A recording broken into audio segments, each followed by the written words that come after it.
Qu'est-ce que le complexe argilo-humique?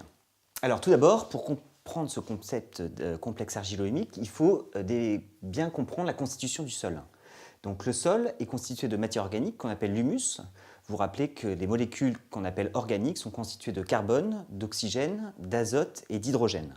D'accord? Ça, c'est des rappels de cours de seconde. Donc le sol est constitué de ces matières organiques, de matières minérales, le sable, le calcaire, les argiles, etc.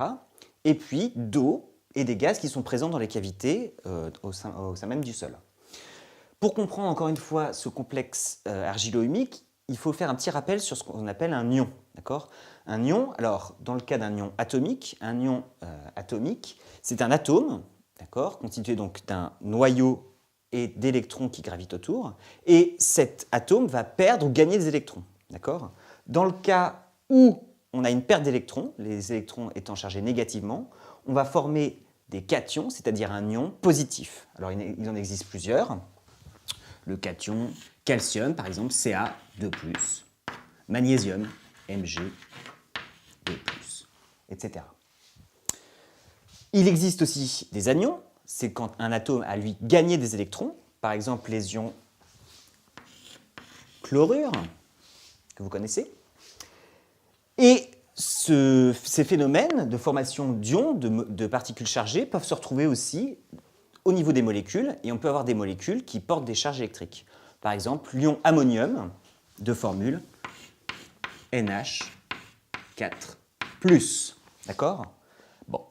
Alors, ça, c'est nécessaire de comprendre ces notions de constitution du sol et des ions que vous avez vus en seconde pour comprendre le complexe argilo-humique. Alors en fait, le complexe argilo-humique, c'est l'association de ce qui est dans le sol de l'argile et de l'humus, de matière organique et de matière minérale. Ça va créer ce qu'on appelle ce complexe argilo-humique, et on peut aussi trouver le terme de complexe adsorbant.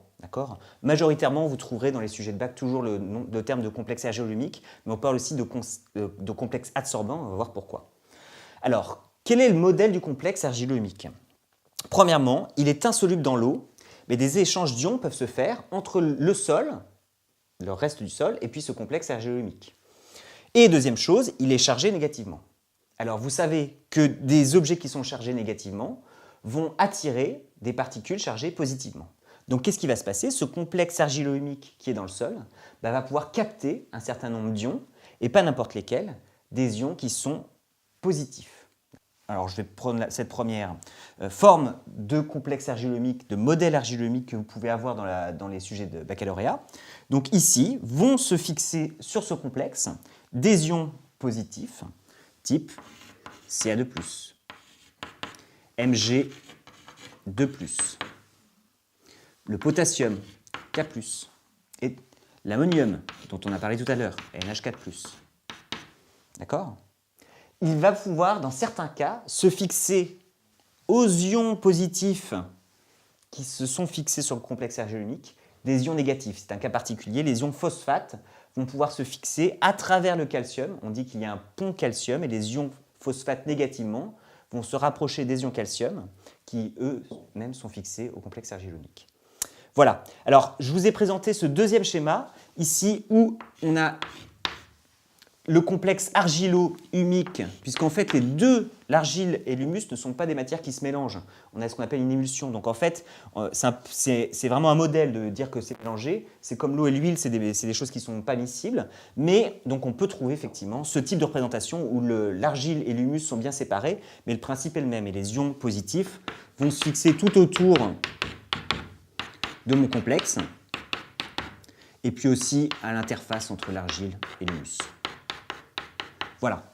Ce ne sont pas des concepts très compliqués, mais il faut bien comprendre ce que c'est que la constitution du sol, l'humus, le sable calcaire, l'argile, l'eau qui est présente, qui va permettre justement d'apporter les ions au complexe, comprendre ce que c'est qu'un ion, bien avoir compris ces notions, et ensuite maîtriser ces modèles pour pouvoir répondre du mieux possible au sujet de baccalauréat.